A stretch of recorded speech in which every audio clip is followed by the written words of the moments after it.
Hello, welcome to my channel. Hope you're having a great day. In today's video, I just want to do a short video of how I created the summer to fall transition video. And if you haven't seen it yet, I'll just show a short clip of it here, maybe 15 seconds.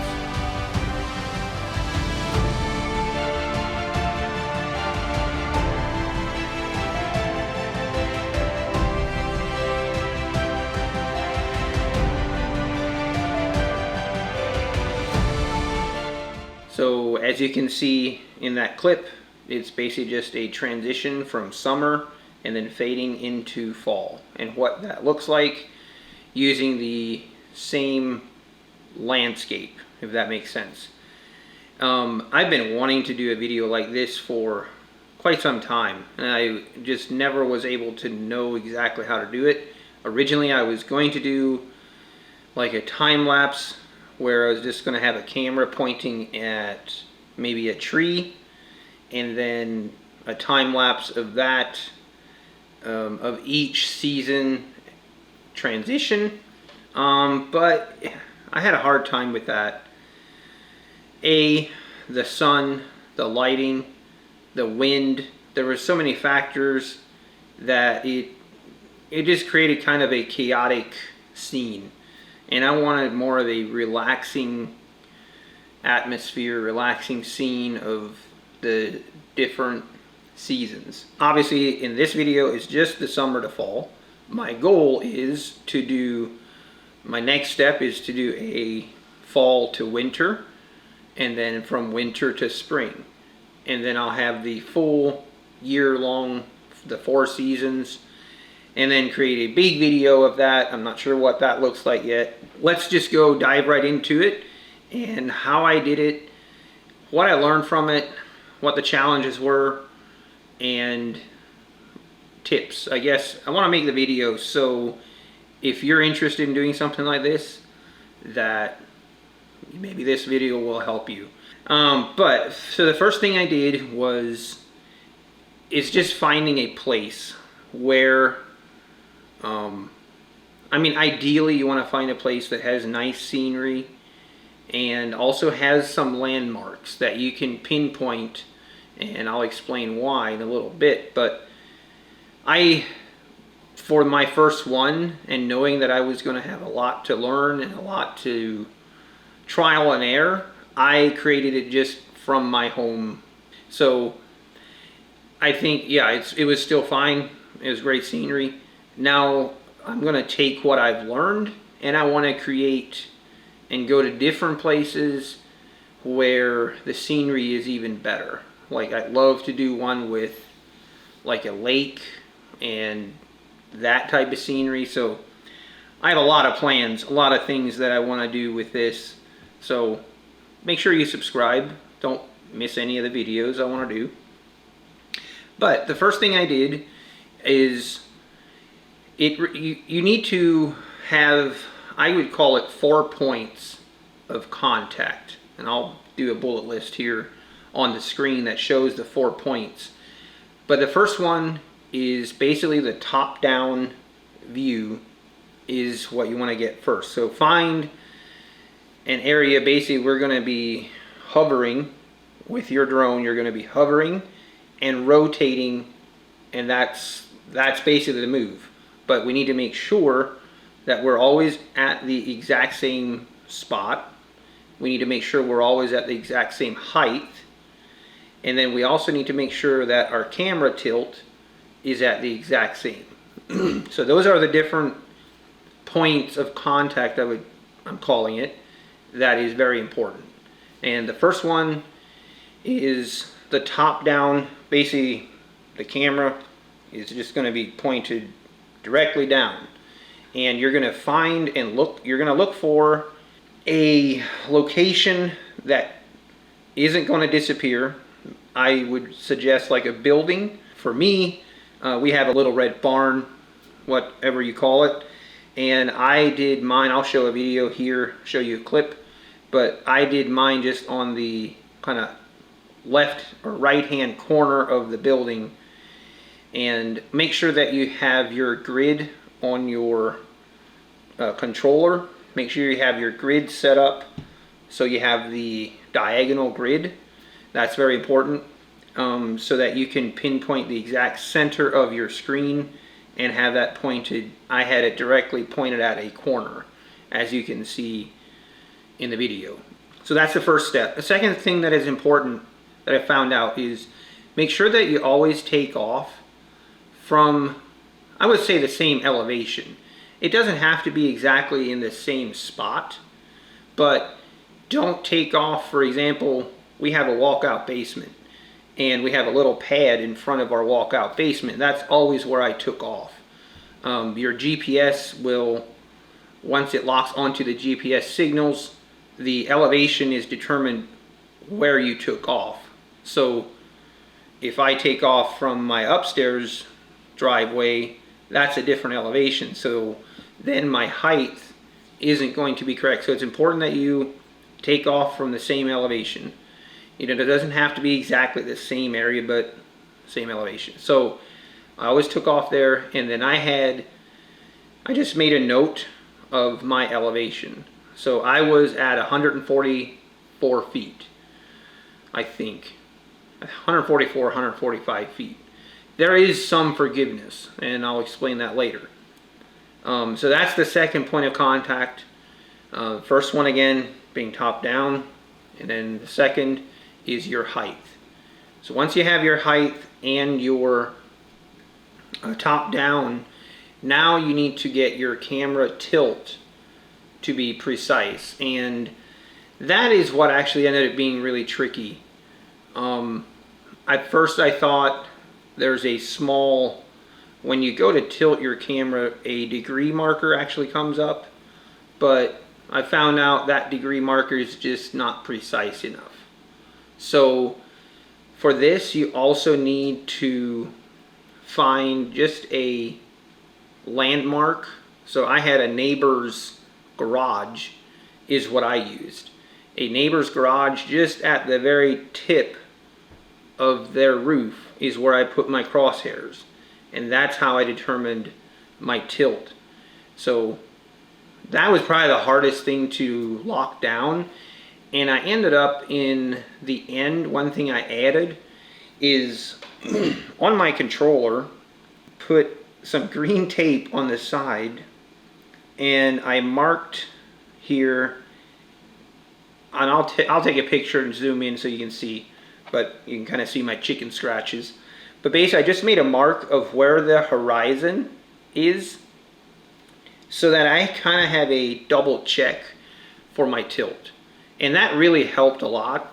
In the beginning, just full disclosure, I think I took 30 videos, and none of them were how I didn't like any of them. So it took like 30 takes until I finally discovered that if I really pay attention to my height and have the landmark for the tilt, and also have a mark for where the horizon is, because the horizon is kind of a second guess of where, or a second contact of where that tilt is. Because what I discovered is the Mavic 3 GPS isn't always just exactly, like from one day to the next. I take off from my pad outside my basement, and I'm convinced, I don't really have proof of this, but I'm convinced that at times from one day to the next it could be off by a foot or 2 feet. I could be wrong on that, but that's just how it felt, because my tilt was always off when I went to edit, and when I really checked my horizon line, that really helped me, and I was able to get good footage a lot quicker. So I'll list the 4 points of contact again. And then the second phase, once you have that, you also need to basically have a starting point. You always want to have your drone pointed at the same direction, at the same object. And again, for me, this was the neighbor's garage, just on the corner, on the right hand corner of their garage. That's where I always started my video. Then I discovered the second hardest thing to do was the rotation. So a lot of factors into the rotation. So the first thing you want to do is go to cine mode. We want to turn as slow as we can. Not too slow, but I wanted it slow enough so that your eyes could take in what was happening in the transition. If we're going too fast, it's just hard to catch up and see everything. And that was really difficult because I went to cine mode and then I went into my settings, and in the settings, I'm not sure I can show it here. But in the settings, there's a settings in your controller or in your phone. If you use the other controller, it's the same thing. But you can slow down the rotation speed. So I took the rotation speed to as slow as possible, and it was still too fast for me. So I had to improvise, and at first I just tried to kind of hold it at a certain point with two fingers, you know, kind of doing this where I'm like, you know, really trying to just precisely hold it. Did not work. Could not be consistent from one video to the next. So I improvised, and actually what ended up working was matches. But I found these matches, and I took the matches and I cut a short piece of it off. And I used this short piece and I just wedged it kind of right here on my controller, kind of use it as a stop, so I could basically push it all the way over, and that's as far as it would go. And that worked great. That was the speed that I wanted. And then I just made sure, I just kept track to make sure that I didn't lose that little piece. And that did work really well. One thing I will note is wind really does make a difference. And if it's windy, I just stopped trying to get footage when it was windy, because when you're rotating, it would lift the drone, and it would also at points would slow down your rotation or speed it up depending on which direction the wind was going. So just had a really difficult time when it was windy. Almost never worked. So I just didn't do the transition shot when it was windy. I waited till it was a calm day. I would say less than 10 miles an hour wind. And then it worked great. Okay, so last thing to do is basically once you have all your videos, I kind of finally knew what to look for. It takes some trial and error. Just be prepared. You're not going to get it on the first take, but don't give up. Make note of what is wrong and change it. And it doesn't have to be perfect. So this is basically then when switching to post, switching to editing. And I'm not going to do an in-depth video on how I edited everything. If you really are interested and want to know, leave a comment and maybe I'll do a video later of how I edited. And I use Premiere Pro. But basically part of the reason that I recorded this in the resolution I set was at 5.1K at 30 FPS.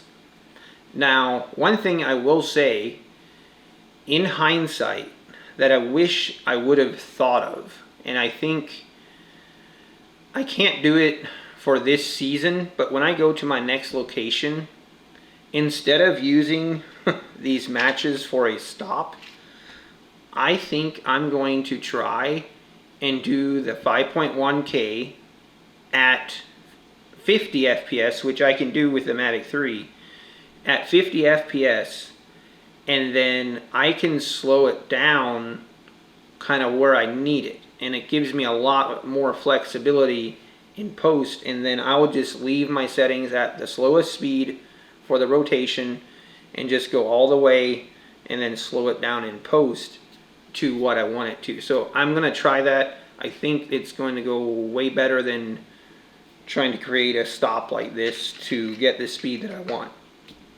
But with the 5.1K, you do need to allow yourself room in post to adjust your video to line up. So I shot it in 5.1K and then I edited everything in 4K. So that allowed me quite a bit of wiggle room and adjusting the video, moving the video, and that's basically how I edited it. It's finding the exact start and stop points, making sure that your speed is relatively the same. Like I would say it has to be within the same rotation speed, has to be within 1 second or within 3 seconds, 2 seconds. Most of mine that I ended up using were within 1 second on the rotation speed. So you can speed up and slow down a little bit, and that's what I ended up doing. But then throughout the video, we basically have to go through and remember where you're planning to have your transition happen. For me, it was in the center of the video. So when you're doing, you basically, the way I did it is setting my opacity to 30% on the one video so you can see the video behind it, and then you can, using keyframes, again, I'm not going to go in depth on how I did editing, but basically moving that, it allows you to move your video enough that you won't have black bars around your video. If you can only video in 4K, then in post downsize it to 1080p so that you have that wiggle room. So those are the important things. Some tips was, again, the biggest thing for me probably was the wind and not to trust your GPS height. Don't just completely rely on that. And again, that's where having the horizon mark plus your location for your tilt kind of only allows you to be at a certain height for it to be correct. So that is important. But yeah, I had a lot of fun creating this video, and I hope you enjoyed this video, and I'll be sure to continue uploading once we get the winter video. I want to wait till we have a full snow to that video, but then I'll just continue to add to the transition video until we have the full season. So, and I want to continue to create a bunch of these videos with different sceneries. So make sure you subscribe if you like that kind of content, and I appreciate you watching. Thank you.